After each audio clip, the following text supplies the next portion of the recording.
संत रामपाल जी महाराज एक ऐसे महान संत जिन्होंने अपनी सतभक्ति, तत्व ज्ञान, करुणा और सेवा के बल पर समाज में नई मिसाल कायम की है।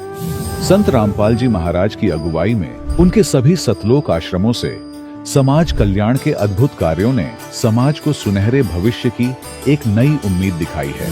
संत रामपाल जी महाराज से नाम दीक्षा लेने के बाद लाखों लोगों की लाइलाज बीमारियां जैसे कैंसर, एड्स आदि ठीक हुई।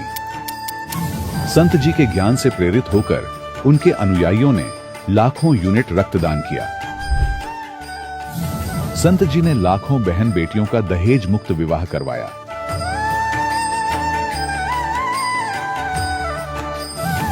संत जी ने लाखों लोगों का नशा छुड़वाया, करोड़ों उजड़े परिवार बसे। संत जी के आश्रमों में समागम के दौरान निःशुल्क नेत्र चिकित्सा, दंत चिकित्सा प्रदान की जाती है।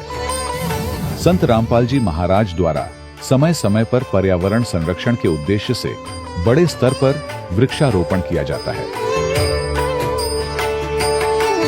संत जी ने जरूरतमंदों को तत्काल राहत पहुंचाने के लिए एम्बुलेंस सेवा शुरू की। संत जी अपने अनुयायियों को देहदान के लिए प्रेरित करते हैं, जिससे मानवता की सेवा और चिकित्सा क्षेत्र में सुधार हो सके।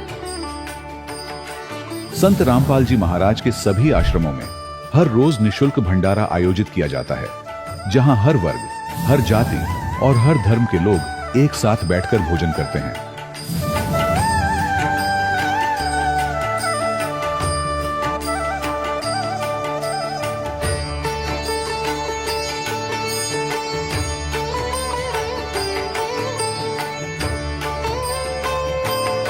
संत रामपाल जी महाराज के आश्रम में हजारों बुजुर्गों को सम्मान और प्यार के साथ जीवन जीने का अवसर मिलता है। उनके खाने, रहने और स्वास्थ्य की पूरी जिम्मेदारी संत रामपाल जी महाराज उठाते हैं। अनाथ बच्चों के लिए संत रामपाल जी महाराज के सभी आश्रम किसी वरदान से कम नहीं।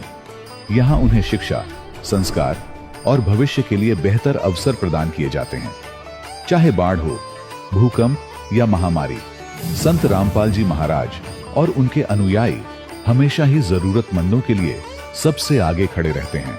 कोविड महामारी के दौरान संत रामपाल जी महाराज के आश्रमों से करोड़ों लोगों के लिए भोजन, दवाइयां और जीवन रक्षक सामग्रियां उपलब्ध कराई गई। चाहे गरीब की मदद हो या किसी शोषित और पीड़ित वर्ग के हक और सम्मान की लड़ाई, संत रामपाल जी महाराज ने हमेशा ही उनकी दबी आवाज को सरकारों तक पहुंचाया है और उन्हें उचित न्याय दिलवाने में अहम भूमिका अदा की है।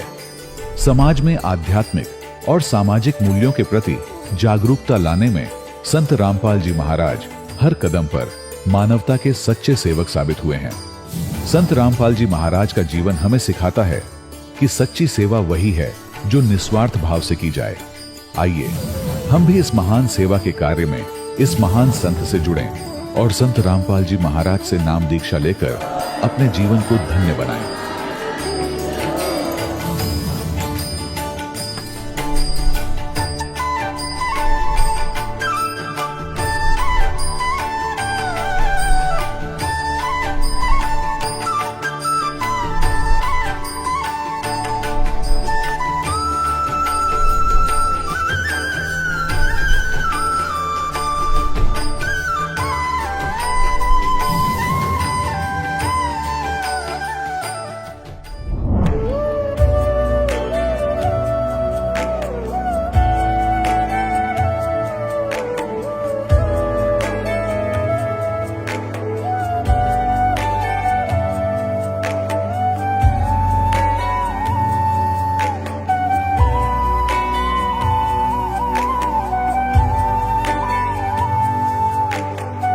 पूर्ण परमात्मा पाप कर्म दंड को भी काट सकता है।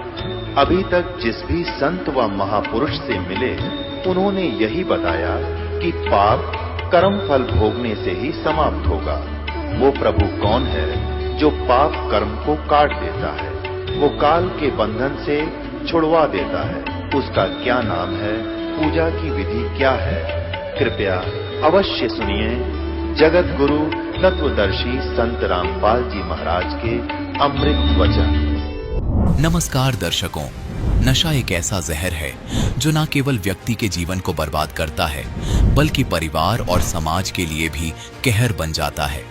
यह खुशी का भ्रम और दुख का वास्तविक कारण है, जो हरदा मध्य प्रदेश के रहने वाले प्रेम नारायण जी की जिंदगी को भी बर्बाद कर चुका था। नशे के कारण प्रेम नारायण जी मानसिक, आर्थिक और शारीरिक रूप से पूरी तरह टूट चुके थे। लेकिन आज प्रेम नारायण जी कह रहे हैं कि इनकी बदहाल जिंदगी को संत रामपाल जी महाराज ने संवारा है। आखिर ऐसे कौन से चमत्कारिक बदलाव इनकी जिंदगी में आए, जिसने इनके जीवन को पूरी तरह बदल कर रख दिया? आइए सुनते हैं प्रेम नारायण जी की कहानी, उन्हीं की जुबानी। नमस्कार सर। सच साहेब। सर क्या नाम है आपका? मेरा नाम प्रेम नारायण दास, जिला हरदा, ग्राम झाड़पा का रहने वाला हूँ। सर संत रामपाल जी महाराज से नाम दीक्षा आपने कब ली? संत रामपाल जी महाराज से नाम दीक्षा हमने 21 अप्रैल 2013 को ली। सर संत रामपाल जी महाराज से नाम दीक्षा लेने से पहले आप क्या भक्ति साधनाएं करते थे? हाँ, संत रामपाल जी महाराज से नाम दीक्षा लेने से पहले हम अन्य देवी देवताओं की भक्ति करते थे। इसके बाद में फिर हम राधा स्वामी पंथ में चले गए। 4 साल वहाँ भक्ति की हमने। इसके बाद हम डॉक्टर श्रीमालिया में चले गए, वहाँ हमने 2-3 साल भक्ति की। फिर उसके बाद में हम अड़गड़ानंद जी में चले गए, फिर हमने 3-4 साल वहाँ भक्ति की। फिर आशुतोष महाराज जी में चले गए। सर आपने बताया कि आपने बहुत सारे गुरु बनाए। आप राधा स्वामी पंथ में गए, वहाँ आपने 3 साल तक भक्ति की। फिर आप आशुतोष जी महाराज के पास गए और आप श्रीमाली और अड़गानंद जी के पास भी गए, वहाँ आपने 5 साल तक भक्ति की। लेकिन भक्ति साधना से आपको कोई लाभ नहीं हुआ और आपका नशा भी नहीं छूट पा रहा था। तो फिर आप संत रामपाल जी महाराज की शरण में कैसे आए? हम लोग जहाँ गांजा पीते थे, हम नशे में बहुत डूबे हुए थे, तो हम गांजा पीते पीते जहाँ एक टीवी हमारा चलता था, वो हम टीवी उस रोज देख रहे थे। तो संत रामपाल जी महाराज के ज्ञान को हमने टीवी पर देखा कि भाई ये महाराज जी कौन है, कैसा ज्ञान पुस्तक में से बतला रहे। उस ज्ञान को फिर हमने 2-3 रोज ध्यान से सुना। ध्यान से सुनने के बाद हमको जो उनके संपर्क नंबर टीवी पर आते हैं, वहाँ हमने संपर्क नंबर पर फ़ोन लगाया, हमारा पता दिया। वहाँ से फिर हमारे को ज्ञान गंगा पुस्तक मिली। फिर हमने उस पुस्तक को पढ़ा। उस पुस्तक के ज्ञान को पढ़ने के बाद हमको ऐसा लगा जैसे हमारे नीचे से ज़मीन सरक गई हो। ऐसा ज्ञान हमने कभी सुना नहीं, हमको किसी ने बताया नहीं, हमने देखा नहीं। एक एक परमात्मा ने उस पुस्तक में ऐसे ऐसे प्रमाण दिए हैं कि वो प्रमाण देख के हम हक्का बक्का भूल गए। हमारे को फिर ऐसा लगा कि हम गलत जगह भक्ति कर रहे हैं, हमारे को बिल्कुल तत्काल जाना चाहिए। तो हमने फिर परमात्मा का वहाँ से सब नाम पता वहाँ का सब हमको वो हुआ। फिर हमने रिजर्वेशन करवाया। फिर हम मालिक के दरबार में वहाँ सतलोक आश्रम बरवाला पहुँचे। वहाँ पर रामपाल जी महाराज ने हमारे को नाम दीक्षा दी। सर हमने सुना है कि जो भी श्रद्धालु संत रामपाल जी महाराज से नाम दीक्षा लेते हैं उनको बहुत सारे लाभ प्राप्त होते हैं। तो क्या संत रामपाल जी महाराज से नाम दीक्षा लेने के बाद आपको भी कुछ लाभ प्राप्त हुए? संत रामपाल जी महाराज से जुड़ने के बाद में मेरे को इतने लाभ हुए कि मैं मानसिक रूप से बहुत परेशान था, आर्थिक रूप से भी बहुत परेशान था। संत रामपाल जी महाराज जी का जब मेरे को ज्ञान मिला, इससे पहले मैं दारू पीता था। काफ़ी समय में 4-8 साल दारू पीता रहा। दारू पीने के बाद में मैं गांजे में डूब गया। गांजे में मैं इतना डूब गया कि मेरे को ध्यान नहीं रहा कि मैंने 8 साल के लगभग में सुबह कब खाना खाया होगा। शाम को 1-2 रोटी खा लेता था। तम्बाकू, सुपारी, बीड़ी, जो भी पूरा नशा था मैं इसमें इस कदर डूबा हुआ था कि मैंने कभी होश में, मेरे को ध्यान नहीं है कि मैंने कभी होश में इस दुनिया को देखा हो।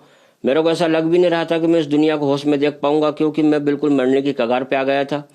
पूरा शरीर से भी सूख चुका था। मेरी परिस्थिति भी इतनी बदल गई थी, कम से कम मैं 8-10 एकड़ इस बीच में ज़मीन बेच चुका हूँ। पूरा बर्बाद हो गया था। मेरे पास ज़मीन होने के बावजूद भी मैं टूटे हुए मकान में रहता था। बहुत ऐसा टूटा हुआ मकान था कि मैं अब आपको क्या बताऊं।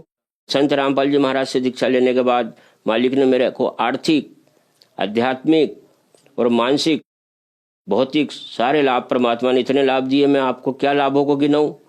उनके लाभ से मैं आज आप लोगों के सामने खड़ा हूं। आज मेरा पूरा परिवार जो है मालिक की दया से नाम लिया हुआ है। मेरी 2 बेटियां हैं, एक छोटा बालक है, भगतमती है, माताजी है। हमारा सबका सब परिवार आज इतना सुखी हो गया कि हम नहीं जानते कि उस गांव में हमसे ज़्यादा कोई सुखी होगा। मेरा सब कुछ बदल गया। मेरे को देखने वाले लोगों को आश्चर्य होता है कि इतना बिगड़ा हुआ आदमी जो मरने वाला था, मरने की हालत में मैं था, मालिक ने मेरे को वहाँ से खींच के लाए हैं। क्योंकि मेरा भाई एक पहले ही नशे में ख़त्म हो चुका था उसकी भी 4 गुड़िया, 2 गुड़िया मेरी थी। पिताजी हमारे पहले ख़त्म हो गए थे। हमारा घर बिल्कुल ऐसे गर्त में डूबा हुआ था कि मेरे अलावा एक छोटा सा बालक था। 2 गुड़िया मेरी थी, ऐसी 6 गुड़िया। एक हमारी बहू, हमारी भगतमती माता जी, हम सब बाइया ही बाइया थी। मात्र एक मैं बचा था। मैं भी ऐसी भक्ति, टूटी फूटी भक्ति करके मैं भी परेशान हो गया था। मैं भी चाहता था कि मालिक मेरे को भी जल्दी आप उठा लो। मेरी कोई जीने की इच्छा बची नहीं थी। लेकिन परमात्मा संत रामपाल जी महाराज से जुड़ने के बाद में मेरे को, मेरे परिवार को, हमको सबको नया जीवन मालिक ने दिया। आज हम सब बहुत खुशी हैं, खुशहाल है। मेरा पूरा परिवार परमात्मा की भक्ति में लगा हुआ है। मैं लगा हुआ हूँ। मैं पूरा सूख चुका था। लोगों को मालूम था मैं 6 महीने में मरने वाला हूँ। इतना नशा में डूबा हुआ था कि मैं सुबह से शाम तक कभी खाना नहीं खाया। मैं बतला रहा हूँ आपको कि मेरे को 8 साल में ध्यान नहीं कि मैंने सुबह कब खाना खाया। कभी खाने नहीं मैं सुबह खाता था। इस कदर मैं उस नशे में डूबा हुआ था। तम्बाकू, सुपारी, बीड़ी, अन्य नशे तो मैं इतने करता था कि मैंने जमीन ही बेच चुका था। संत रामपाल जी महाराज की कृपा से आज मैं आप लोगों के सामने खड़ा हूँ। किसी तम्बाकू, बीड़ी, सिगरेट, गांजे किसी के पास न जाता हूँ, न बैठता हूँ, न उसका कोई नाम लेता हूँ। संत रामपाल जी महाराज की कृपा से मेरा पूरा नशा छूट चुका है। मैं आज बहुत अच्छा जीवन जी रहा हूँ। समाज में भी अच्छा जी रहा हूँ। जो लोग कल तक मेरे से कोई बात नहीं करते थे, कोई मेरे से मिलते नहीं थे, आज वे सब मिल रहे हैं। परमात्मा की दया से जो भी सहयोग हो रहा है, सब मेरा सहयोग भी कर रहे हैं। ऐसी मालिक की इस समय मेरे ऊपर अपार कृपा है कि मैं अभी क्या बतला सकता हूँ आपको। मैं सब तरफ से सुखी हो गया। जितने तरफ से दुनिया में मैं दुखी था, मालिक ने सब सुख मेरे घर में भर दिए। मेरे ऊपर कर्जा भी था, मकान भी टूटा हुआ था। संत रामपाल जी महाराज की शरण में गया। 6 महीने के अंदर अंदर मेरी जो जमीन को कोई पूछने वाला नहीं था, जहाँ पर ढोर और बकरी चढ़ती थी, वहाँ परमात्मा की ऐसा दया हुई कि वो कम से कम 1 लाख रुपए में वो बिकी। ईंट बनाने वालों ने मेरे को ईंट बना के दी। 1 लाख रुपए अलग से दिया। और दूसरे साल वो ज़मीन जो है वो नदी में बह गई। तो मेरे को मालिक की तरफ से ईंट भी मिल गई, मकान के लिए पैसा भी मिल गया। उसी पैसे से भी मैंने कुआं खुदवा लिया। कुआं खुदवाने के बाद आज मेरी फसल भी अच्छी है। सारा सब कुछ मालिक ने मेरे ऊपर ऐसी वर्षा कर दी है संत रामपाल जी महाराज ने कि मकान भी ठीक हो गया, कर्जे से भी मैं फ्री हो गया, कुएं से भी फ्री हो गया। आज मेरी ज़मीन हरी भरी सब सिंचित है। मेरा घर इस समय कोई तकलीफ मेरे घर नहीं है। सर, संत रामपाल जी महाराज से नाम दीक्षा लेने के बाद आपको आर्थिक, भौतिक, शारीरिक, मानसिक सभी तरह के लाभ प्राप्त हुए। तो हम आपसे ये बात पूछना चाहेंगे कि आप बहुत ज़्यादा नशा करते थे, गांजा पीते थे, शराब पीते थे और भी बहुत ज़्यादा नशा करते थे। आपको नशे की इतनी बुरी लत थी कि आपको ये भी नहीं पता कि आपने सुबह कब खाना खाया। आप राधा स्वामी पंत, आशुतोष महाराज, श्री माली और अड़गानंद जी के पास गए, लेकिन संत रामपाल जी महाराज की शरण में आने के बाद आपका नशा छूटा। तो संत रामपाल जी महाराज ने आपको ऐसी क्या दवाई दी कि इतने सालों का नशा आपका संत रामपाल जी महाराज की शरण में आने के बाद छूट गया? संत रामपाल जी महाराज ने मेरे को कोई ऐसी जड़ी बूटी नहीं दी। संत रामपाल जी महाराज ने मेरे ऊपर ऐसा हाथ रख दिया और मेरे को दीक्षा दे दी। उस दिन का दिन है, आज का दिन है, सब स्वयं मालिक संत रामपाल जी महाराज की कृपा से, उनकी शक्ति से सब पूरा मेरा नशा छूट गया। मैंने बहुत प्रयास करा, कभी मेरा नशा ये नहीं छूटा, लेकिन संत रामपाल जी महाराज की ऐसी दया हुई, ऐसा मालिक ने शक्ति का हाथ मेरे ऊपर रख दिया कि उस शक्ति से परमात्मा की मैं पूरे नशे छोड़ चुका हूँ। आज बिल्कुल शुद्ध जीवन जी रहा हूँ। मेरा परिवार भी शुद्ध जीवन जी रहा है। ऐसी कोई मालिक ने मेरे को कोई जड़ी जड़ से लेनी दे दिए जो कि आप समझते हो कुछ पिला दिया, कुछ खिला दिया। मालिक ने ऐसा आशीर्वाद दिया कि उस आशीर्वाद से मैं आज आप लोगों के सामने खड़ा हूँ, स्वस्थ खड़ा हूँ। पूरा सूखा हुआ था ये, आज मैं आप लोगों के सामने जैसा भी खड़ा हूँ ऐसा खड़ा हुआ हूँ कि मेरे को मालिक ने हष्ट पुष्ट कर दिया। सारे मेरे कमल खिल गए, मैं खिल गया। मेरी तो म्याद कम बची थी। मैं तो 6 महीने में मेरे जीवन की आस छोड़ चुका था। मेरे को मरना ही मरना था। सब लोग जान गए थे, मेरा पूरा आसपास का क्षेत्र जानता है, मेरा गांव जानता है कि मैं कितना बिगड़ा हुआ था, कैसी मेरी हालत हो गई थी और कैसा मरने वाला था। संत रामपाल जी महाराज की कृपा से सब देखकर दंग हो गए कि वाह गुरु, धन्य है मेरे गुरु जी। सारे लोग बोलते हैं कि संत रामपाल जी महाराज जिसकी कृपा से आज मैं, मेरा परिवार सब कुछ सुधरा हुआ है। पूरा क्षेत्र जानता है, पूरा गाँव जानता है। सर, हम आपसे एक बात पूछना चाहेंगे। आज बहुत सारे लोग हैं जो बहुत सारे रुपए खर्च करने के बाद भी नशा नहीं छोड़ पा रहे हैं। सरकारें अभियान चला रही हैं। आप तो बहुत ज़्यादा नशा करते थे, संत रामपाल जी महाराज की शरण में आने के बाद आपका नशा छूट गया। तो जो लोग आज भी नशा करते हैं और वो नशा छोड़ना चाहते हैं और नशा नहीं छोड़ पा रहे हैं, उनके लिए आप क्या कहना चाहेंगे? उनके लिए हम कहना चाहेंगे, टीवी चैनल चलता है और भी अन्य चैनल चलते हैं, डेली मालिक का, संत रामपाल जी महाराज का ज्ञान आता है। आप उस ज्ञान को सुनिए। वो ज्ञान आपको ऐसा वहाँ से पता लगेगा कि आप कहाँ भक्ति कर रहे हो, कैसे भक्ति कर रहे हो। इसके बाद में उसके नीचे एक नंबर प्लेट चलती है, उस नंबर पर गुरुजी के सब नाम, पते, संपर्क सब दिया हुआ है। आप फ़ोन लगाइए, आप गुरुजी के पास आइए, आप नाम दीक्षा लीजिए और मालिक का आशीर्वाद लीजिए और आप फिर मालिक का करिश्मा देखिए। बड़े बड़े रोग, बड़ी बड़ी बीमारियां संत रामपाल जी महाराज की कृपा से दूर हुई है। मैं स्वयं तो डूबा हुआ हूँ, अगर कोई मेरे को जानता है उस क्षेत्र में तो वो भी ये देख सकता है, समझ सकता है कि ये इतना डूबा हुआ आदमी, मेरे बस की बात नहीं थी कि मैं इस दलदल से बाहर निकल पाऊंगा। लेकिन मालिक संत रामपाल जी महाराज का आशीर्वाद रूपी हाथ मेरे ऊपर आया, जब से मेरी पूरी दुनिया बदल गई है। ये सब आप लोग जानते हो और आप भी जल्दी से जल्दी संत रामपाल जी महाराज की शरण में आइए, अपने जीवन को धन्य बनाइए, क्योंकि ऐसा अवसर फिर आप लोगों को मिलने वाला नहीं है। ऐसा गजब का मालिक का ज्ञान है, एक एक प्रमाण, एक एक अध्याय, एक एक पृष्ठ बतलाइए कि संत रामपाल जी महाराज, ऐसा ज्ञान हमने ना कभी सुना ना कभी हमने देखा। जैसे ही हमने सुना, हमने देखा, हमारे नीचे से जमीन खसक गई थी भाई। हम तो दंग रह गए थे कि ऐसा ज्ञान कहाँ मिलता है, इतने प्रमाण, एक एक प्रमाण। आज आप सब बुद्धिजीवी लोग हो, सब पढ़े लिखे लोग हो, एक एक पुस्तक में से आप एक एक प्रमाण को पढ़ सकते हो। खूब पढ़ लीजिए, खूब जांच लीजिए, खूब समझ लीजिए। ऐसा अवसर फिर आप लोगों को मिलने वाला नहीं है। संत रामपाल जी महाराज से नाम दीक्षा लीजिए, अपने जीवन का उद्धार कीजिए। संत रामपाल जी महाराज कहते हैं, भाई समझा है तो सिर धर पाओ, बहुर नहीं रहे ऐसा दाव। समझ ले और समझ गया हो तो फिर देर करने का कोई विषय बाकी नहीं बचा है। जितना जल्दी हो सके मालिक के शरण में आइए, संत रामपाल जी महाराज के, अपने खुद के जीवन को, अपने परिवार के जीवन को, अपने भाई बहनों के जीवन का उद्धार कीजिए। धन्यवाद सर। सत साहेब। दर्शकों, अभी आपने सुने संत रामपाल जी महाराज से दीक्षा प्राप्त करके सुखी हुए भक्त के अनुभव। अब देखिए जगत गुरु तत्वदर्शी संत रामपाल जी महाराज के मंगल प्रवचन। श्रीमद् भगवद गीता अध्याय नंबर 17 के और श्लोक नंबर 23 में स्पष्ट किया कि ओम तत्सत इति निर्देश ब्रह्मण तिर्विध समर्थ है। ओम और तत् जो सांकेतिक शब्द है, तत् ये दास बता सकता है इस पृथ्वी पर और किसी के पास नहीं है। यदि इस दास से चुरा कर नाम लेकर के और फिर आप पे स्वयंभू गुरु बनकर को दान कर रहा है तो महा दुश्मन है समाज का। पहले वालों ने नाश कर दिया, वो और कर देगा। उससे भी हमने बचना है। ऐसे कोई पाखंडी कहीं मिल जावे उससे भी बचाना है। जनता को समझाना है कि नकली है, इसको कोई अधिकार नहीं है। ठीक है, मानने उसका भला, ना तो भाई उनकी मर्जी, नहीं मानने तो कहीं भी जाओ, वो उनकी सजा मिलेगी फिर भगवान के दरबार में। तो सतनाम 2 अक्षर का है, एक ओम और एक तत्। और सत जो उसमें शब्द है वो आदि नाम है, इसको सार नाम भी कहते हैं, वो भी गुप्त है। तो गीता अध्याय नंबर 8 के श्लोक नंबर 13 में गीता ज्ञान दाता कहता है, मेरा एक ओम मंत्र है, बस, नथिंग एल्स। मुझ ब्रह्म का केवल एक ओम मंत्र है। और जो इस ओम का जाप करता है, इस ओम से मिलने वाली परम गति को प्राप्त होता है, वो ब्रह्मलोक है। ओम का साधक ब्रह्मलोक हो जाता है और वहां से भी पुनर्वृत्ति में आता है, जन्म मृत्यु होती है। और तत् ये सांकेतिक है। 3 पुरुष हैं गीता जी अध्याय नंबर 15 के श्लोक नंबर 1 से लेकर 4 में और 16 और 17 में कंसेप्ट क्लियर कर रखा है। संसार रूपी वृक्ष की संकेत दिया है, लेकिन कबीर परमेश्वर जी ने, क्योंकि तत्वदर्शी संत रूप में आए थे मालिक, उन्होंने उसका विस्तृत जानकारी दी है। और गीता जी अध्याय नंबर 15 के श्लोक नंबर 1 में यही कहा है कि जो संसार रूपी वृक्ष के सभी विभागों को जानता है, स वेदवित, पत्तों सहित जानता है जड़ से लेकर, वो तत्वदर्शी संत है। वो स्वयं परमेश्वर ही आते हैं। वो चौथे अध्याय के 32वें श्लोक में वो भी स्पष्ट किया है कि ब्रह्मणे मुखे सच्चिदानंद घन ब्रह्म के द्वारा अपने मुख से बोली हुई वाणी में यज्ञों यानी धार्मिक अनुष्ठानों की जानकारी विस्तार से कही गई है।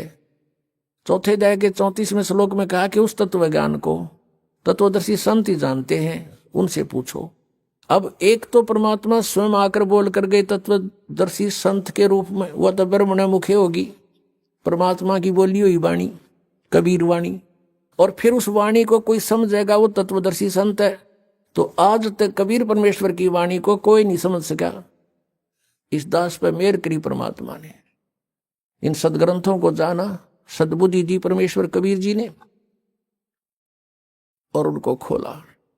अब हम उस प्रसंग पर आते हैं। 3 पुरुष बताए, सरपुरुष, अक्षर पुरुष, 16वें श्लोक में 15वें जाएगी।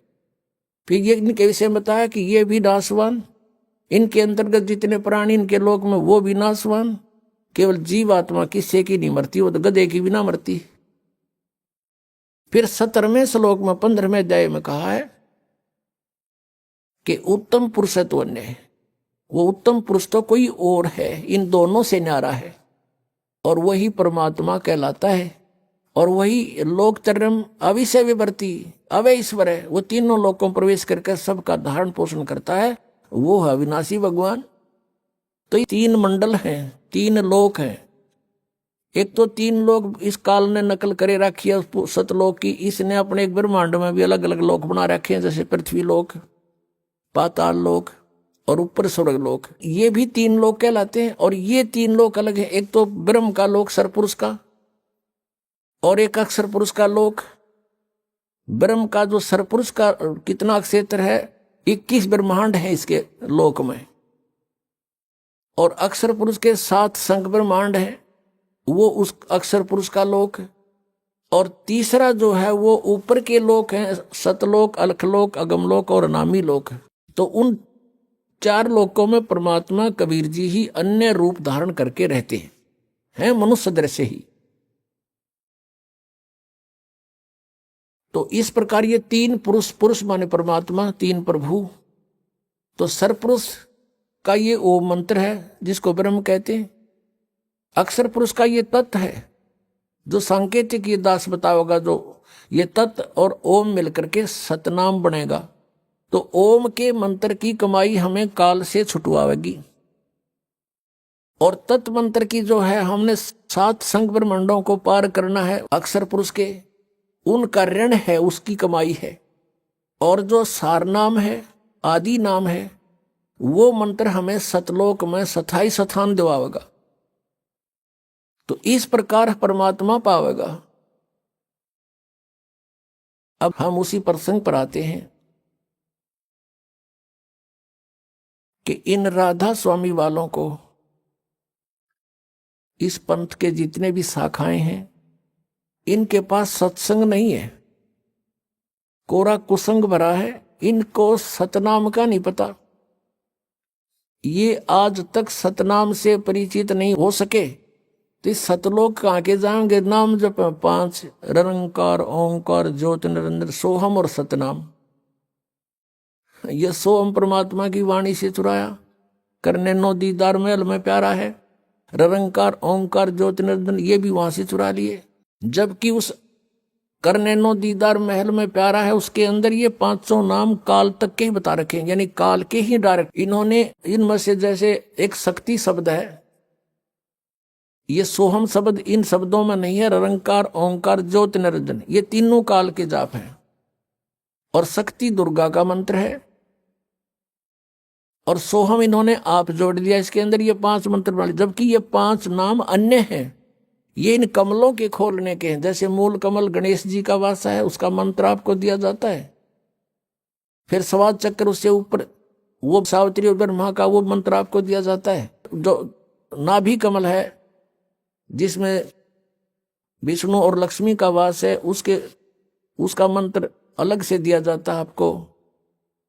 और हृदय कमल, जो दोनों सतनों के बीच में जो ये स्थान यहाँ पर आता है, रीढ़ की हड्डी के अंदर की तरफ पीछे बैकबोन पर, तो वहाँ एक हृदय कमल है जिसमें उसमें शिव और पार्वती का निवास है, उसका मंत्र आपको दिया जाता है। कंठ कमल में दुर्गा है, इसका यहाँ पीछे इसका मंत्र आपको दिया जाता है। तो ये 5 मंत्र इन प्रधानों के हैं। वो ये मंत्र नहीं है निरंकार, ओंकार, ज्योति, निरंजन, ये भी इन्होंने गलत सेलेक्ट कर लिए। और ये 5 नंबर मोक्षदायक नहीं है, ये तो प्रारंभिक फर्स्ट एड समझ लो, ये तो फर्स्ट एड है। इसके बाद ट्रीटमेंट शुरू होता है सतनाम से और आदि नाम से। ये नाम भी कंपलसरी है, लेकिन ये कंप्लीट नहीं है 500 नाम। इन 500 को देते थे पहले परमात्मा, निरंकार, ओंकार, ये नहीं है वो। और ये सतनाम केवल कुछ एक पुण्यात्माओं को दिया जो दृढ़ भक्त थे, अगर डिस्क्लोज नहीं करेंगे, उनको मना कर दिया था कभी इसको डिस्क्लोज ना करना। नहीं तो पिछली पीढ़ी फिर हंस नहीं हमें पहचान पाओगे। ये नकली भी हुए नाम देते पाओगे, अधिकारी ये होंगे ही नहीं हैं, और जीवों को फिर काल के मुख में डाल देंगे। तो इस प्रकार परमात्मा ने उनको ये मंत्र दिया था, स्वयं जाप कीजिए, किसी को डिस्क्लोज मत करिए। और पहले ये 5 नाम दिए थे, जो दास आपको 7 देता है, 5 दिए थे बीच बीच के, ताकि कुछ चार्जिंग होती रहे इन पुण्यात्माओं की, और ये दोबारा मनुष्य जन्म प्राप्त करते रहे। इस मंत्र से मोक्ष नहीं हो सकता इन 5 नामों से, जब तक ये और सारे कंप्लीट नहीं मिलेंगे। तो परमात्मा ने दया बख्शी थी कि ये किसी प्रकार ये पुण्यात्मा बिचली पीढ़ी तक चले जा। प्रथम जो मंत्र आपको दिया जाता है, उसके जाप से आपके मनुष्य जन्म होते हुए आ रहे थे, इसलिए तो आपको आज भी भगवान की चाह है। नहीं तो ऐसे भी व्यक्ति हैं जो सोचते भी नहीं परमात्मा की ओर, और आप बचपन से ही कोई ना कोई आड़ लेकर भगवान की लगे हुए हो। आप वो पुण्यात्मा हो जो परमात्मा के साथ सन 1398 से लेकर 1518 तक 120 वर्ष के दौरान आप कभी ना कभी उनसे टच में आए हो। उसमें परमेश्वर कबीर जी के 64 लाख शिष्य हुए थे। 64 लाख। आज तो हर मीडिया का साधन है, इसलिए प्रत्येक प्राणी के पास कोई 4 बातें जानता मीडिया के माध्यम से, वो भी संत पर प्रसिद्ध हो जाता है। आज से 600 वर्ष पहले पूरे भारतवर्ष की मेरे ख्याल 4 करोड़ आबादी नहीं होगी, जिसमें पश्चिमी पाकिस्तान, पूर्वी पाकिस्तान, बलूचिस्तान, अफगानिस्तान और इराक, ईरान, गजनी तक ये सारा भारत ही था, और कुल मिलाकर 5 करोड़ आबादी नहीं थी। उस समय परमेश्वर कबीर जी के 64 लाख शिष्य थे। उनमें से आप ही हो जो कोई राधा स्वामी का फंस गया, कोई जय गुरुदेव का फंस गया, कोई धन धन सतगुरु का फंस गया, कोई वैसे अपनी परंपराएं साधनाएं करके मस्त है, कोई हंसा देश वाले का फंस रहा है, और बाकी कोई बचे कुछ इनके या साराम ने बांध रखी है गांठ सबकी। और ये सुधांशु जी जैसे, इनको कह का पता नहीं, शिव जी को मृत्युंजय बताता है शिव सुधांशु जी, और नाम देता ओम तत्सत ओम तत्सत। इन तत्व और सत का पता नहीं, सीधा ढूंढा ठारे हैं। तो पुण्यात्माओं, दास का उद्देश्य है कि जब तक इनके ज्ञान और नाम साधना को आपके रूबरू ना करूंगा, तब तक आप सच्चाई से परिचित कैसे होगे। और जिन महापुरुषों ने मंत्र जाप करे वो भी आपको बताऊंगा कौन कौन से किए। यही सतनाम जो 2 अक्षर का आपको दिया जाता है, ये गुरु नानक देव जी ने जाप किया, यही मलुकदास साहिब जी ने जाप किया, यही श्री धर्मदास साहिब जी ने जाप किया, यही आदरणीय दादू साहिब जी ने जाप किया, यही आदरणीय गरीबदास साहिब जी ने जाप किया, जो परमात्मा ने सीधा आकर उनको नाम दिया। और ये गीसा दास साहिब जी ने जाप किया। ये 2 मंत्र का सतनाम है, जिसमें एक ओम है, एक तत्, आपको पता है जिसने सतनाम प्राप्त। तो ये मंत्र है मोक्ष के। आदि नाम वो सार नाम है। इन 3 मंत्रों से आपका मोक्ष होगा, लेकिन इनमें ग्रुप बना दिया, 2 अक्षर का 2 सतनाम हो गया, ओम और एक तत् मिला के। तत् अलग से है वो मंत्र, और सत भी अलग कोड वर्ड है, ये सांकेतिक शब्द है तत् सत। इनमें ओरिजिनल मंत्र कुछ और हैं जो दास बता सकता है। अब ये पिछले पुण्यकर्मी प्राणी थे, जितने भी कभी परमात्मा के साथ रहे होंगे, जिनके पिछले संस्कार अच्छे थे, मोक्ष हुआ नहीं, आज वो गुरु पद पर बना दिए काल ने, और अज्ञान प्रचार की ड्यूटी ला दी, गलत नाम देने को उनकी सेवा दे दी। अब वो आप भी नरक में जाएंगे, और जितने अनुयायी हैं वो भी नरक में जाएंगे। समझदार को थोड़ा सा संकेत देते हैं, वही काफी होगा। पहले तो आपको दिखाते हैं कि जो प्रसंग है आज का, कि इनके पास सत्संग नहीं है, ये सत्संग नहीं जानते, ये लोक वेद सुनाते हैं और महिमा सतपुरुष की गाते हैं। इनको ये नहीं मालूम सतपुरुष कैसा है, ये निराकार बताते हैं, चेतन ही चेतन बताते हैं, वह प्रकाश ही प्रकाश है, और आत्मा प्रकाश में यानी सतपुरुष में ऐसे जाकर मिल जाती है जैसे बूंद समुद्र में। ये इनका अज्ञान है, ये इनका विधान है। जबकि परमात्मा सशरीर है, उसका नाम कबीर है, उसके एक रोमकूप में करोड़ सूर्य मिला दे करोड़ चंद्रमा, इतना उनके एक रोमकूप की शोभा सतलोक के अंदर सचखंड में। अब इनके अज्ञान की थोड़ी सी झलक देते हैं। एक पुस्तक है सारवचन राधा स्वामी वार्तिक, ये श्री शिवदयाल जी उर्फ राधा स्वामी यानी फाउंडर ऑफ राधा स्वामी पंथ, राधा स्वामी पंथ के प्रवर्तक के सत्संग के वचनों का संग्रह है। इनको देखना कैसा सत्संग आता था, ये कैसी क्रिया करते थे। ये है सार वचन राधा स्वामी वार्तिक। और ये देखना ये कहां से प्रकाशित है। प्रकाशक हैं जगदीश चंद्र सेठी, सेक्रेटरी राधा स्वामी व्यास, सत्संग व्यास, डेरा बाबा जयमल सिंह, पंजाब। मुद्रक हैं लक्ष्मी ऑफसेट प्रिंटर, दिल्ली से। इनकी भूमिका से बहुत कंसेप्ट क्लियर होता है। सार वचन, ये भूमिका है सार वचन राधा स्वामी वार्तिक, हजूर स्वामी जी महाराज के वचनों का संग्रह है। ये हजूर महाराज जी कौन है, ये दिखाते नीचे। ये वचन सत्संगों तथा अन्य चर्चाओं के दौरान सत्संगियों ने नोट किए थे। स्वामी जी महाराज के परम धाम सिधारने के कुछ वर्ष बाद इनका संग्रह करके पुस्तक रूप में छपवाया गया। सन 1902 में बाबा जयमल सिंह जी महाराज ने सार वचन राधा स्वामी वार्तिक को पहली बार गुरमुखी लिपि में छपवाया।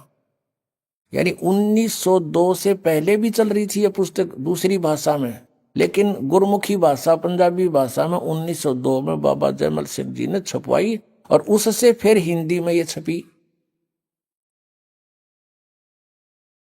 श्री जयमल सिंह जी ने सार वचन राधा स्वामी वार्तिक को पहली बार 1902 में छपवाया था गुरमुखी लिपि में।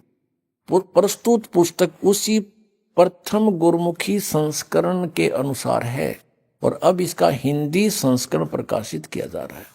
अब यह हजूर जी महाराज के सार वचन राधा स्वामी वार्तिक हजूर स्वामी जी महाराज के वचनों का संग्रह है। यह हजूर जी कौन है, ये देखो। स्वामी जी महाराज का शुभ नाम शिवदयाल सिंह जी था।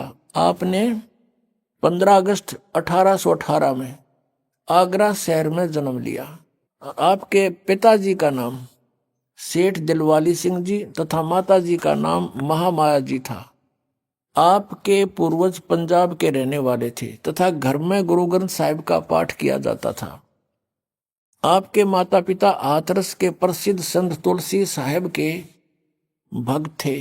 हाथरस वाले तुलसीदास साहिब जी के इनके माता पिता भगत थे और स्वामी जी महाराज ने भी तुलसी साहिब की काफी संगति की थी। उसके वचन तो सुने थे, उसका ज्ञान वही घसीट रखा है, लेकिन उससे भी हटकर अपना अज्ञान और जोड़ लिया उसमें। और कोई गुरु नहीं इनका, किसका, शिवदयाल जी का। बचपन से ही स्वामी जी महाराज का रुझान अध्यात्म की ओर था। आपने एक कमरे में बैठकर 17 वर्ष सुरत शब्द योग का अभ्यास किया और सन 1861 में बसंत पंचमी के दिन खुले तौर पर आम सत्संग और सुरत शब्द योग का उपदेश शुरू किया। ठीक, अच्छा, अब हम चलते हैं। अब यहां से है ये वचन इनके जो सत्संगों से संग्रह किए हुए, यानी श्री शिवदयाल जी के विचार सुनाएंगे आपको। देखिएगा, राधा स्वामी दयाल की दया, राधा स्वामी साहे खुलासा उपदेश हजूर राधा स्वामी साहब का, यानी शिवदयाल जी के वचन है ये, सत्संग है ये दफा 1। सिर्फ काम इतना है, इंसान यानी मनुष्य अपनी सूरत यानी रूह को उसके खजाने और निकास यानी मुकाम सतनाम और राधा स्वामी में पहुंचावे। अगले प्रश्न में लिखा है। तो हमने ये देखना है कि यहां पर सतनाम और राधा स्वामी को उन्होंने मुकाम कहा। मुकाम माने स्थान। ये 14 पृष्ठ पे हम आपको दिखाएंगे। अब ये तीसरा वचन है स्वामी जी का। ये गीता के जैसे वचन बना रखे ना, अध्याय बनाकर जैसे। जितने आचार्य और महात्मा और अवतार और पैगंबर हर एक मजहब में हुए हैं, वे सब अपने अभ्यास के जोर से अंतर में तरफ मुकाम असली के चले, असली स्थान की ओर चले। ये कहते सिर्फ संत मंजिल 5वीं यानी सतनाम पर इनकी अकल देखो। मंजिल माने स्थान, इन्होंने अनुवाद कर रखा है, यानी शब्दार्थ किया है। फिर आते हैं सिर्फ संत मंजिल 5वीं यानी सतनाम पर, यानी यहाँ सतनाम को स्थान का है, और बिरले संत मंजिल 8वीं यानी राधा स्वामी पद तक पहुंचे। राधा स्वामी को भी मंजिल माने स्थान, ये आपने देख ही लिया, मंजिल माने स्थान इन्हीं के अनुवाद में। अब देखो 15 पृष्ठ पर, ये आप देख रहे हैं सारवचन वार्तिक भाग पहला है, इसका चौथा वचन पढ़ते हैं। अब समझना चाहिए कि राधा स्वामी पद सबसे ऊंचा मुकाम है, स्थान है, और यही नाम कुल मालिक और सच्चे साहिब और सच्चे खुदा का है। और इस मुकाम से राधा स्वामी स्थान से 2 स्थान नीचे सतनाम का मुकाम है। अब सतनाम को ये स्थान कह रहे हैं पहले, तो ये सिद्ध हो गया स्थान का स्थान है। सतनाम को ये स्थान कहते हैं, स्थान का स्थान है, स्थान का स्थान, मुकाम माने भी स्थान और सतनाम माने भी इनकी भाषा में स्थान, तो स्थान का स्थान है। ये हमारा सिर है जो इन मैं ऋषियों ने डिफाइन किया। ये आगे देखो कि जिसको संतों ने सतलोक, इब सतनाम को आगे परिभाषित किया है, डिफाइन किया है सतनाम को, स्थान के स्थान को, इस सतनाम को, जिसको संतों ने सतलोक सतनाम, सचखंड सतनाम, सार शब्द सतनाम और सत शब्द और सतनाम भी सतनाम और सतपुरुष भी सतनाम। ये कोई भांग पी के बांटे सके इस तरह बकवाद है, कोई सिर न पैर इसका करके बयान किया। सतपुरुष भी सतनाम, सतलोक भी सतनाम, सचखंड भी सतनाम है, और सार शब्द भी सतनाम और सत शब्द भी सतनाम और सतनाम भी सतनाम और सतपुरुष भी सतनाम। अब ये तो सत्संग सुना दिया आपको फाउंडर ऑफ द राधा स्वामी पंथ, इनके परम धनी का, परम हजूर का, और इसी श्री शिवजाल जी के शिष्य हुए हैं श्री जयमल सिंह जी। डेरा व्यास बाबा जयमल सिंह उसने स्थापित किया। उस जयमल सिंह जी के शिष्य हुए सावण सिंह जी। श्री सावण सिंह जी के शिष्य हुए डेरा सच्चा सौदा सिरसा के प्रवर्तक श्री खेमामल उर्फ श्री बलोचिस्तानी सामस्ताना जी। अब श्री सावन सिंह जी को भी कितना ज्ञान था, उससे सिद्ध हो जाएगा कि श्री खेमामल सिंह जी के पास भी इसी कुएं का पानी है, तो सच्चा सौदा सिरसा में भी क्या होगा अब देखिएगा। अब ये है एक पुस्तक है संत मत प्रकाश, जिसके लेखक हैं श्री सावण सिंह जी। यह संत मत प्रकाश भाग 3 है और इसके लेखक हैं श्री सावन सिंह जी। ये है श्री सावन सिंह जी, इनका चित्र दिखाते हैं आपको। ये है श्री सावन सिंह, संत मत प्रकाश भाग। हजूर महाराज सावन सिंह जी के सत्संगों का संग्रह। ये देखिएगा, प्रकाशक हैं जगदीश चंद्र सेठी, सेक्रेटरी राधा स्वामी सत्संग व्यास, डेरा बाबा जयमल सिंह, पंजाब। यो है गोपसंस पेपर्स लिमिटेड, ये मुद्रक है। इसके हम आपको 102 पृष्ठ पर ले चलते हैं। 102 पृष्ठ यहां देखना। अब यहां सत्संग सुना रहे हैं सावन सिंह जी। सचखंड या सतनाम चौथा लोक है। सचखंड या सतनाम कहो चाहे सचखंड कहो, यो चौथा लोक है सतनाम। अब 107 पृष्ठ पे इसके बस देखिएगा, 6 और 7 पर नीचे आते हैं। किसी सत्संगी से वार्ता हो रही है स्वामी जी की। सत्संगी ने कहा, हजूर जहां राम नाम का जस महिमा होता हो। सावन सिंह जी कहते हैं, कौन से राम का जिक्र करता है तू, कौन से राम का? वही सत्संगी, क्या राम बहुत सारे हैं? महाराज जी सावन सिंह जी कहते हैं 4 राम हैं। आपका इशारा कौन से राम की तरफ है? 107 पर पढ़ेंगे। वही सत्संगी, हजूर चारों रामों को खोल कर बताइए, चारों राम को खोल कर बताइए। महाराज जी सावन सिंह जी लागे फिर सत्संग सुनाने। एक राम दशरथ घर डोला है, एक राम घट घट में बोला है, एक राम का सकल पसारा, एक राम त्रिभुवन से नारा। ये कबीर जी की वाणी को डिफाइन कर रहे हैं, खोल रहे हैं, अनुवाद कर रहे हैं सावन सिंह जी। पहला राम राजा दशरथ के बेटे जो त्रेता युग में हुए अवतार थे, आए और अपनी ड्यूटी अदा करके चले गए, लेकिन अब हमें नहीं मिल सकते, हमारा काम नहीं कर सकते। दूसरा राम मन है जो घट घट में व्यापक है। तीसरा राम ब्रह्म है जो सारी त्रिलोकी को पैदा करता है, पालता और नाश करता है। चौथा राम सतनाम है, ये असली राम है। वाह रे सावन सिंह, अब यो सतनाम राम हो गया और यो असली राम। वह सतलोक और सचखंड कह था इस सैन देख 102 पृष्ठ पे।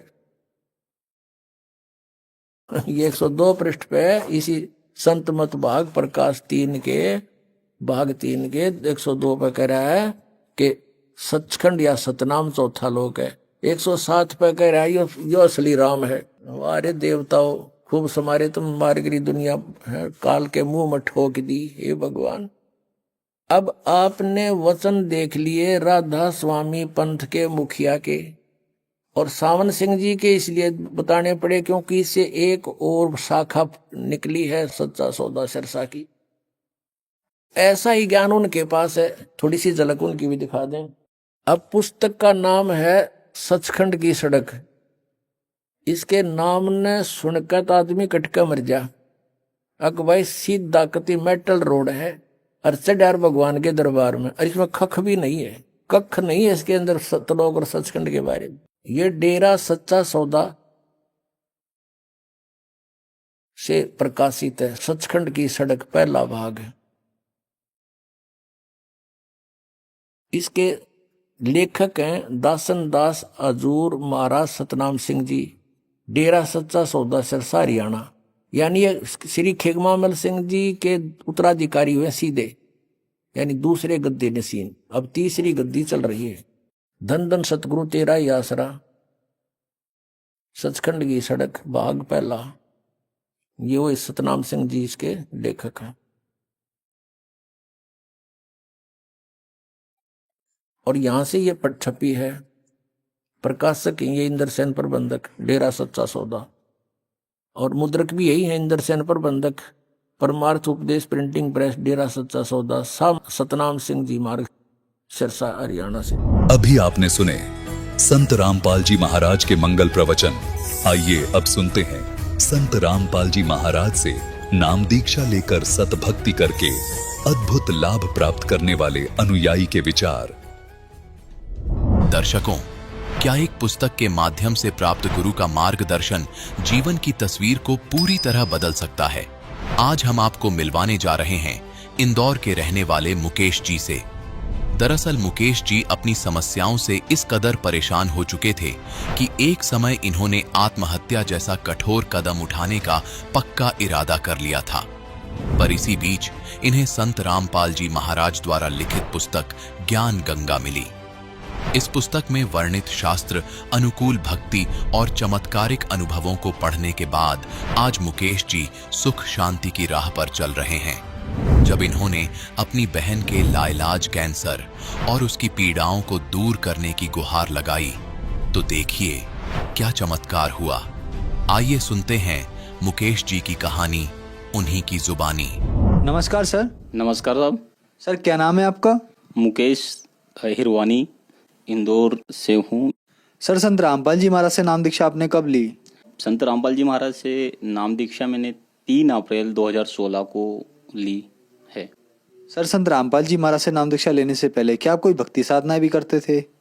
जी कर रहा था मैं। जैसे हमारे सभी समाज में करते हैं अन्य देवी देवताओं की, ऐसे 33 करोड़ देवी देवताओं की भक्ति कर रहा था। हमारे गांव में सारे लोग राधा स्वामी पंथ से जुड़े हुए थे। जब राधा स्वामी पंथ से जुड़े हुए थे तो मुझे भी लगा कि राधा स्वामी में जाते हैं तो क्या है, तो मैं 1996 से राधा स्वामी के सत्संग सुनने के लिए जाने लगा। राधा स्वामी की सत्संग सुनने के लिए मैं जाता था तो वहाँ पर गुरु जी बहुत अच्छी ज्ञान की चीज़ें बताते थे कि मीराबाई ने ऐसी भक्ति करी है, गुरु नानक देव जी ने ये भक्ति करी है, रविदास जी महाराज ने ये भक्ति करी है और उस परमात्मा को प्राप्त कर रहे हैं। और ये सारे राम रहीम वगैरह गॉड, अल्लाह, इनके सबके सिर्फ रास्ते अलग है, बल्कि रास्ते सब जाके एक ही जगह मिलते हैं और वो सबका मालिक एक है और उसकी भक्ति करना चाहिए और उन मंत्रों का जाप करना चाहिए जो गुरुजी देते हैं और इसके बाद में ये परमात्मा के प्राप्त करने के लिए हैं। तो जब संतों की वाणी बोलते थे और संतों के बारे में बताते थे कि परमात्मा एक है, राम रहीम एक है, तो वो परमात्मा कौन है, मेरे दिमाग में एक क्लिक करता था कि वो परमात्मा है कौन।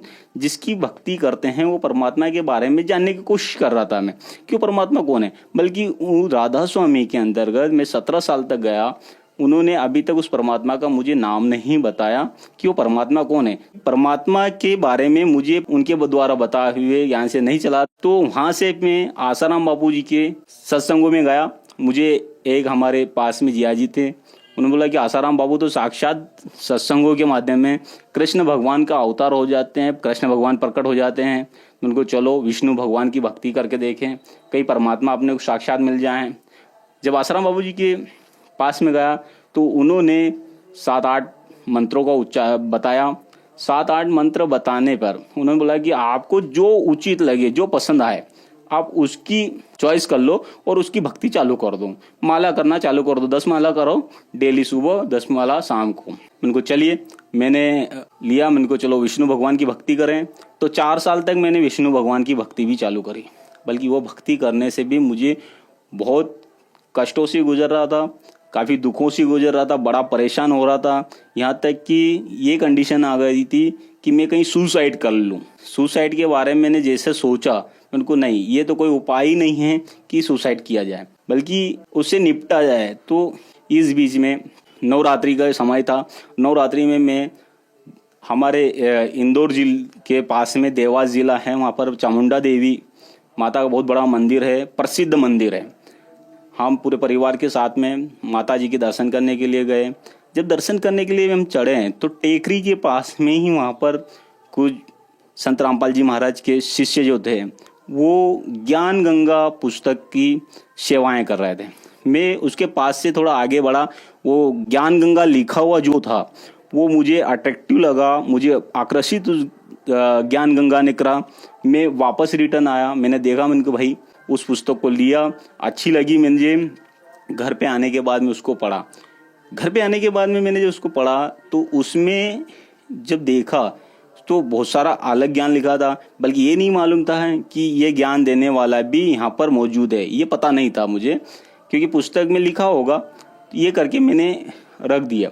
ये रखने के बाद में एक यहाँ पे इंदौर में एक भगत जी हैं, वो रामपाल जी महाराज का ज्ञान जो है से वो जुड़े हुए थे, उनके शिष्य थे। उन्होंने मुझे बोला कि मुकेश जी एक बहुत अच्छा ज्ञान है, आप परमात्मा के यूं भी खाते पीते नहीं हो, आप उनके शिष्य बने हो।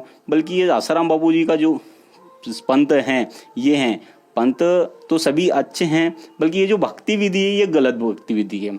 इस भक्ति विधि से मोक्ष नहीं मिलेगा, और अगर आपको मोक्ष लेना है, मोक्ष चाहिए, तो सही शास्त्रों के आधार पे आपको भक्ति करना पड़ेगी। तो मैंने क्या है, तो उन्होंने मुझे फिर वो ज्ञान गंगा पुस्तक दी। जब वो ज्ञान गंगा पुस्तक देखी, फिर से मैंने उसको पढ़ना चालू करा। जब स्टडी करी तो सारे शास्त्रों में प्रमाण थे। इनको नहीं यार, इसमें मैं यकीन नहीं कर सकता, इसमें जो लिखा हुआ वो हो सकता है ये गलत हो सकता है, इस महाराज का कुछ छापा हुआ हो सकता है और दूसरों के बारे में गलत बोल रहे होंगे। फिर मैंने कहा कि इसका कोई उपाय तो होगा ही। तो उसमें लिखा हुआ था ज्ञान गंगा के अंतर्गत जो प्रमाण लिखे हुए थे, पेज वाइज प्रमाण लिखे हुए थे, ग्रंथों का नाम लिखा हुआ था। तो इंदौर के अंदर गीता प्रेस गोरखपुर का बहुत बड़ा डिपो है श्रीवर्धन कॉम्प्लेक्स के अंदर, वहाँ से मैं उन पुस्तकों को खरीद के लाना चालू करा और मैंने मिलाना चालू करा। जब मिलाना चालू करा तो वो प्रमाण देखा। वो प्रमाण देखने के बाद में मैं बहुत दंग रह गया, अचंभित रह गया। उनको नहीं यार, ये प्रमाण कुछ ठीक है। फिर ये सारी चीज़ें जब प्रमाण देखने के बाद में इनको यार सही है, आप क्या करना चाहिए। तो संत रामपाल जी महाराज ने मुझे जब प्रथम नाम उपदेश के बारे में बताया और उच्चारण करवाया, मैंने वो नाम उपदेश जब सुना तो मैंने मेरा सिर पकड़ लिया कि इस मंत्रों को ढूंढने के लिए मैंने मेरे जीवन के 20 साल गंवा बैठा। तब मैंने संत रामपाल जी महाराज से नाम दीक्षा ग्रहण करी। सर, हमने सुना है कि जो श्रद्धालु संत रामपाल जी महाराज से नाम दीक्षा लेते हैं उनको कुछ न कुछ लाभ जरूर प्राप्त होते हैं। तो क्या संत रामपाल जी महाराज से नाम दीक्षा लेने के बाद आपको भी कुछ लाभ प्राप्त हुए? संत रामपाल जी महाराज के ज्ञान से जुड़ने के बाद में मुझे शास्त्रों के आधार पर भक्ति मिली। उसके बाद में मेरे से साथ में जो चमत्कार हुए, मैंने देखा कि 2017 में मेरे बच्चे के द्वारा नाम खंडित हो गया था। खंडित होने के बाद में तीसरे दिन बच्चे को अचानक जोर से तेज बुखार चढ़ा। तेज बुखार चढ़ने पे उसके सिर में इतना दर्द होना चालू हुआ, इतना कि मैं रात को करीबन 12:30 बजे के लगभग पास में एक हॉस्पिटल थे, वहाँ पे लेके गया। हॉस्पिटल में डॉक्टरों ने उसको डायनापर के इंजेक्शन तेज दर्द वाला लगाया। डायनापर के इंजेक्शन से भी उसको थोड़ी राहत मिली, उसका असर खत्म हुआ। उन्होंने बोल दिया था कि आप घर ले जाओ। घर लेके आ गए। जैसा उसका असर खत्म हुआ, वापस उसका सिर दर्द तेज चालू हुआ।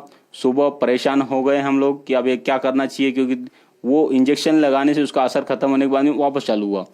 हॉस्पिटल में गए, इंदौर के अंदर अरविंदो हॉस्पिटल है बहुत बड़ा, वहाँ पर हमने गए, वहाँ पे देखा, डॉक्टरों को बताया, चेक करा उन्होंने। तो उन्होंने हैवी डोज के जो इंजेक्शन हैं, सारे हैवी डोज के इंजेक्शन लगाए उनके सिर दर्द को कंट्रोल करने के लिए। एंटीबायोटिक लगाई, सब कुछ करा, उसके बावजूद भी सिर दर्द बंद नहीं हो रहा था। मैंने डॉक्टरों से, बड़े डॉक्टरों से सब चर्चा करी। डॉक्टरों ने बोला कि भैया इनको हमने आज एंटीबायोटिक और हैवी डोज वाले भी दे रखे हैं जिससे कि इनका सिर दर्द बंद हो जाए, बल्कि बच्चे का सिर दर्द नहीं बंद रहा, मतलब कि उनके सिर के अंदर कुछ ऐसा है, इन्फेक्शन हो चुका है जिसकी वजह से ये दर्द बंद नहीं हो रहा है। बचाने के लिए बोले कि ये हम कुछ नहीं कर सकते, बल्कि हैवी डोज से हैवी डोज जो है वो देने की कोशिश कर रहे हैं। और वो इन्फेक्शन का नाम सुनते ही मैं घबरा गया। मैं उनको आप क्या करूं, तो मैंने संत रामपाल जी महाराज के आश्रम में फ़ोन लगाया, प्रार्थना लगाई कि मालिक ऐसी सी बात है और बच्चे की तबीयत डॉक्टर मना बोल रहा है।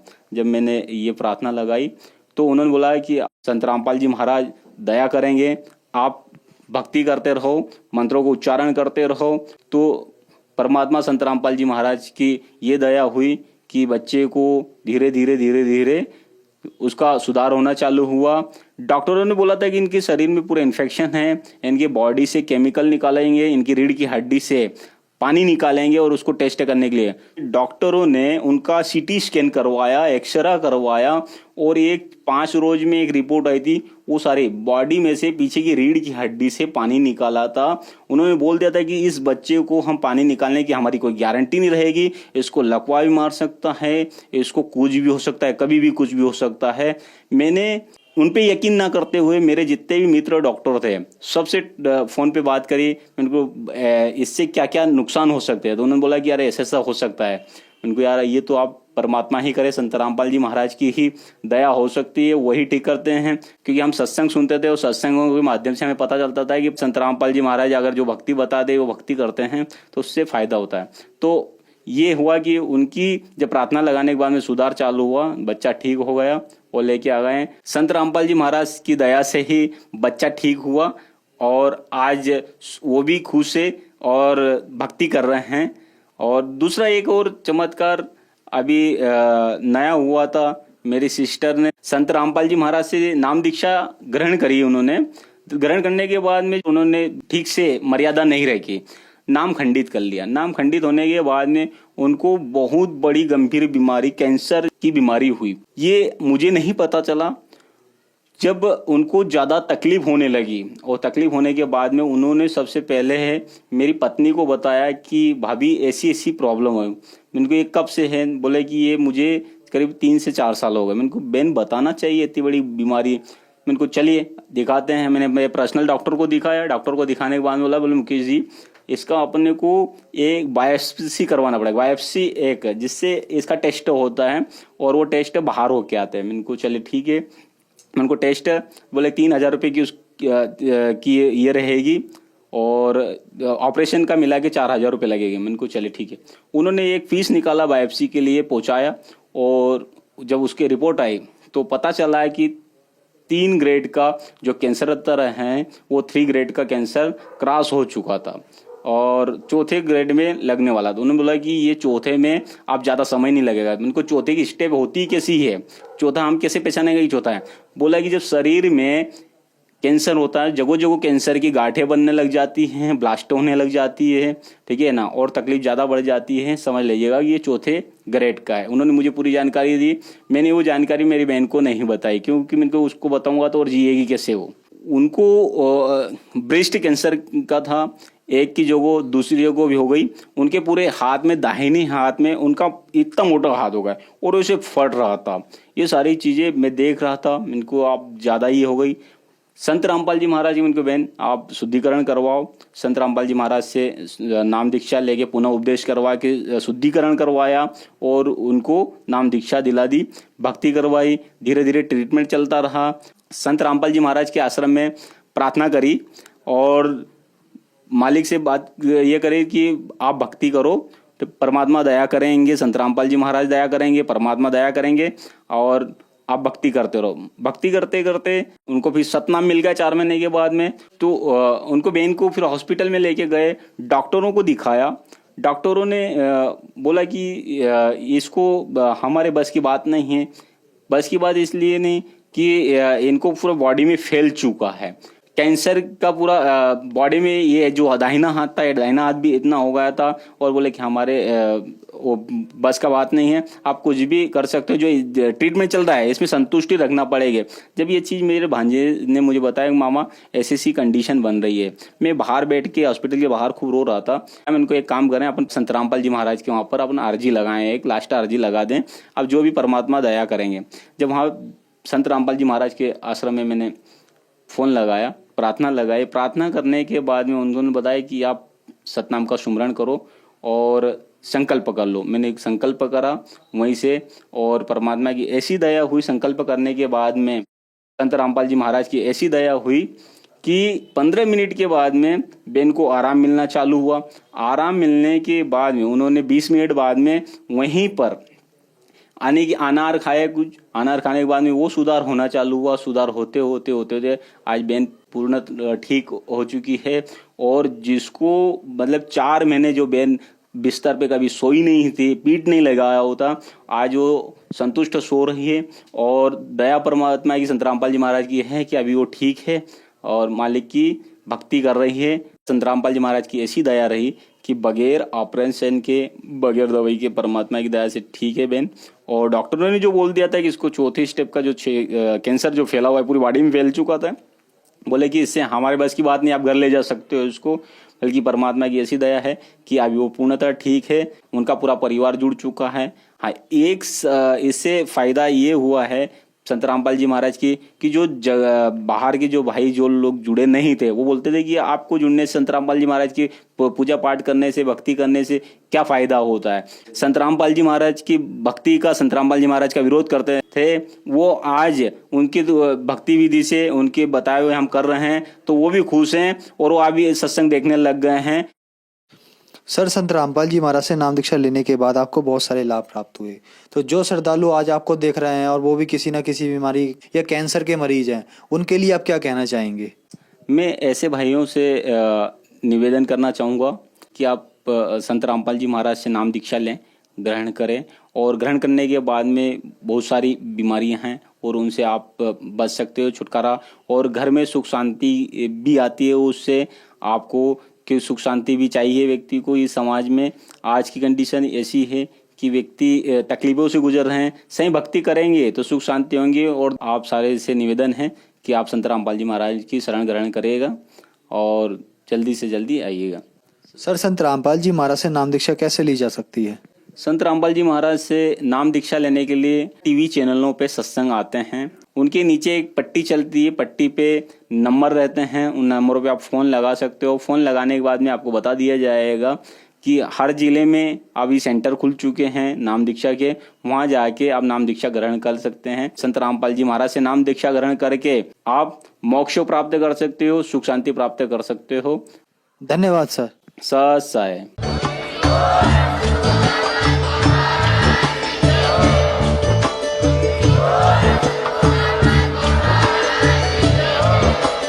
आप सुन रहे थे जगत गुरु तत्वदर्शी संत रामपाल जी महाराज जी के मंगल प्रवचन। अधिक जानकारी के लिए विजिट कीजिए हमारी वेबसाइट www.jagatgururampalji.org।